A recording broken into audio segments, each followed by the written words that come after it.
अस्सलामुअलैकुम। आप देख रहे हैं टॉप 5 न्यूज़ और आज 26 अक्टूबर 2024 है और आज दिन है हफ्ते का। नज़र किराम, आज की बड़ी खबर जिसे इसराइल के मशहूर अखबार द टाइम्स ऑफ इसराइल के अंदर भी नशर किया गया है। खबर यह है, इसराइली फ़ौज ने एतराफ़ किया है कि 5 IDF reservists killed in rocket attack on troops in southern लबनान एंड 19 इंजर्ड। ये इसराइल के मशहूर अखबार द टाइम्स ऑफ इसराइल के अंदर नशर हुआ है, जिसमें एतराफ़ किया गया है कि लबनान से होने वाले रॉकेट हमले में कम से कम 5 इसराइली फ़ौजी मारे गए हैं, जबकि 19 से ज़ख्मी हुए हैं। इसी तरह से ये एक और ख़बर है द टाइम्स ऑफ इसराइल की। ये इसराइल का मशहूर अखबार है। इसकी रिपोर्ट के मुताबिक 2 killed 7 hurt as Hezbollah rocket hits main market in northern town of मस्जिद अल कुरम, जिसके अंदर कहा गया है कि 2 इसराइली शहरी मारे गए हैं, जबकि 7 ज़ख्मी हुए हैं, क्योंकि हिजबुल्लाह की तरफ से शुमाल के अंदर एक मार्केट पर रॉकेट आकर लगा है। ये इसराइल के मशहूर अखबार द टाइम्स ऑफ इसराइल के अंदर नशर हुआ है। इसके अलावा एक और ख़बर देखिए, ये भी द टाइम्स ऑफ इसराइल ही की खबर है। ये इसराइल का मशहूर अखबार है, जिसके मुताबिक 5 सोल्जर्स किल्ड इन साउथ लबनान, के जुनूबी लबनान में 5 इसराइली फौजी लड़ाई के दौरान मारे गए हैं, जबकि 3200 Hezbollah targets struck in past month, के 3200 से जायद गुज़श्ता महीने में जो हमले हैं वो हिजबुल्लाह के ख़िलाफ़ किए गए हैं। ये इसराइल की डिफेंस फोर्सेस की तरफ से यह बयान दिया गया है। इसके अलावा एक और ख़बर देखिए, ये भी द टाइम्स ऑफ इसराइल ही की खबर है। इसराइल का मशहूर अखबार है। 3 soldiers killed in north Gaza as troop raid hospital in pursuit of Hamas operatives, के रिपोर्ट के मुताबिक इसराइल के शुमाली गजा के अंदर ऑपरेशन के दौरान मज़ीद 3 फौजी मारे गए हैं। तो ये है नाज़रीन किराम वो ख़बरें जो इस वक्त इसराइली मीडिया पर नशर हो रही हैं। और ताज़ा तरीन एक और जो बड़ी ख़बर है वो लबनान के हवाले से है। आज भी इसराइली फोर्सेस के मुताबिक लबनान से, जुनूबी लबनान से और लबनान के दीगर इलाकों से इसराइल पर कई रॉकेट्स हमले हुए हैं। कभी हैफा में, कभी अक्का में, और कभी अल जलील अल आला में, और कभी गोलान में, और कभी दीगर इलाकों में मुख्तलिफ तरह के हमलों का लबनान से इसराइल को सामना है। इसराइल का एक और अखबार है, एक और मीडिया नेटवर्क है द यरूशलेम पोस्ट। उसकी ये खबर देखिए। खबर क्या है कि amid a year of war on the लबनान border Israel's wineries are suffering, कि 1 साल हो गया है लबनान के साथ इसराइल की लड़ाई को। इस 1 साल की लड़ाई में जो इसराइल के अंदर शराब खाने हैं उनको बड़ा नुकसान हुआ है। वो कैसे? रिपोर्ट है तफसीली कि today more than 40% of Israeli vineyard are situated in the Galilee, यानी अल जलील आला के अंदर 40% जो शराब खाने हैं वो इसराइल के वाक़े हैं।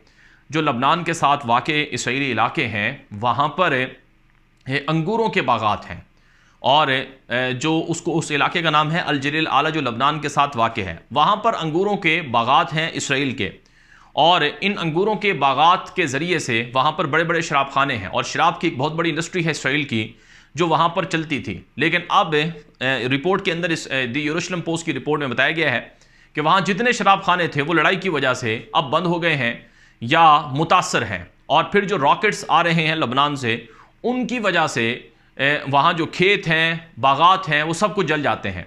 तो बड़ा नुकसान हो रहा है, और उससे मिलियंस ऑफ डॉलर का इक्तिसादी यानी इकॉनमी के तौर पर भी इसराइल को नुकसान उठाना पड़ रहा है। ये इसराइल के मशहूर अखबार द यरूशलेम पोस्ट के अंदर ये बात कही गई है।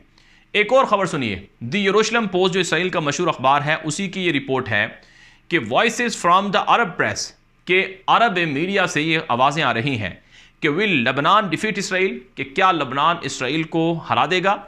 यस दिस इज़ हाउ, क्या? और इसराइली अखबार कहता है कि हाँ वाकई ऐसा है, लेकिन ये कैसे होगा?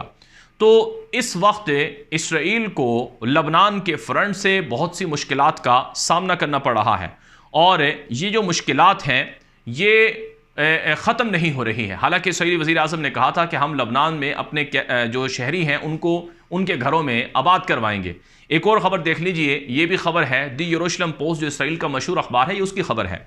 खबर क्या है कि after 1 year of war the students of Israel's north are still displaced, कि 1 साल गुजर गया है, शुमाल में जो इसराइल के तलबा थे, यानी जो यूनिवर्सिटी में पढ़ते थे या स्कूलों में पढ़ते थे, कॉलेजेस में पढ़ते थे, वो जो तलबा हैं वो डिस्प्लेस्ड हैं। यानी जो लबनान के साथ मुल्हिका इसराइली इलाके हैं, वहाँ पर इसराइली शहरी जो स्टूडेंट थे, जो पढ़ने वाले थे, वो अब नहीं पढ़ पा रहे हैं, क्योंकि वहाँ से जो जंग है उसकी वजह से वो डिस्प्लेस्ड हैं। एक इसराइली मीडिया की दीगर जो रिपोर्ट्स हैं उनके मुताबिक लबनान के महाज पर इसराइल के जो आबादकार थे, यानी जो इसराइली शहरी थे, वो बड़ी तादाद में बेदखल हुए हैं लबनान से आने वाले रॉकेट्स की वजह से और लबनान के साथ जारी लड़ाई की वजह से।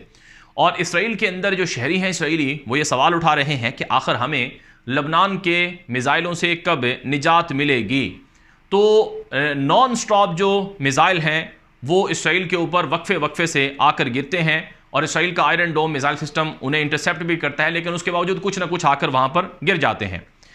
जहां तक मामला है नाज़रीन किराम गजा की लड़ाई का, तो रिपोर्ट्स हैं, BBC की भी रिपोर्ट है और इंटरनेशनल मीडिया की भी रिपोर्ट्स हैं कि दोबारा से जंगबंदी के जो मुज़ाकरात हैं वो शुरू हो रहे हैं।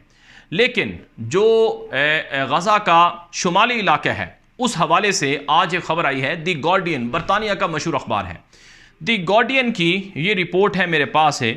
और ये रिपोर्ट बुनियादी तौर पर जो UN ह्यूमन राइट्स चीफ हैं, जो अक़वाम मुत्तहिदा के ह्यूमन राइट्स के जो चीफ हैं वोल्कर तुर्क, उनकी तरफ से ये एक बयान है जो द गार्डियन पर और इसी तरह से इंटरनेशनल मीडिया पर नशर हुआ है। रिपोर्ट क्या है? द गार्डियन की रिपोर्ट के मुताबिक darkest moment of Israel's war on Gaza is unfolding in north, says UN right chief video. क्या अक़वाम मुत्तहिदा के UN चीफ, यानी जो ह्यूमन राइट्स कमीशन के जो जिम्मेदार सरबराह हैं, उन्होंने बताया है कि इसराइल की जो गजा के अंदर लड़ाई है उसका सबसे भयानक या तारीख तरीन जो लम्हा है वो शुमाल के अंदर देखने को मिल रहा है।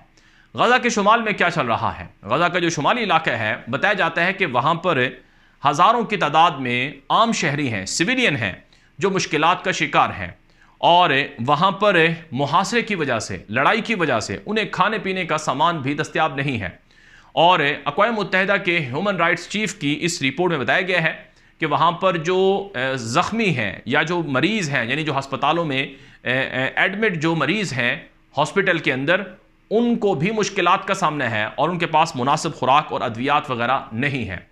तो नाज़रीन किराम, अक़वाम मुत्तहिदा के जो इदारे हैं और जो इंटरनेशनल ह्यूमन राइट्स ऑर्गेनाइजेशंस हैं या जो इंटरनेशनल ह्यूमन राइट्स एक्सपर्ट्स हैं या ऑफिशियल्स हैं, वो ये तस्लीम कर रहे हैं कि गजा के अंदर जो इस वक्त की सूरत हाल है उसमें बड़े क्राइसिस हैं आम सिविलियन के लिए, शहरियों के लिए।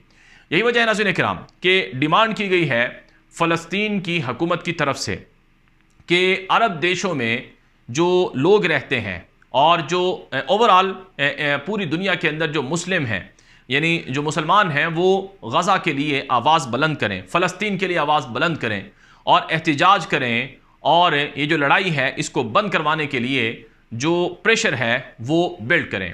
बहरहाल से काम अब तक की अहम तरीन डेवलपमेंट थी जो आप तक पहुँचाई गई हैं और ये हमारी न्यूज़ हैं और ये इन न्यूज़ से में जो आपके सामने रेफरेंस हैं वो भी फराहम किए गए हैं और हमारा इससे हदफ है जो मालूमात हैं वो लोगों तक पहुंचाना है। इसके अलावा हमारा कोई और हदफ नहीं है।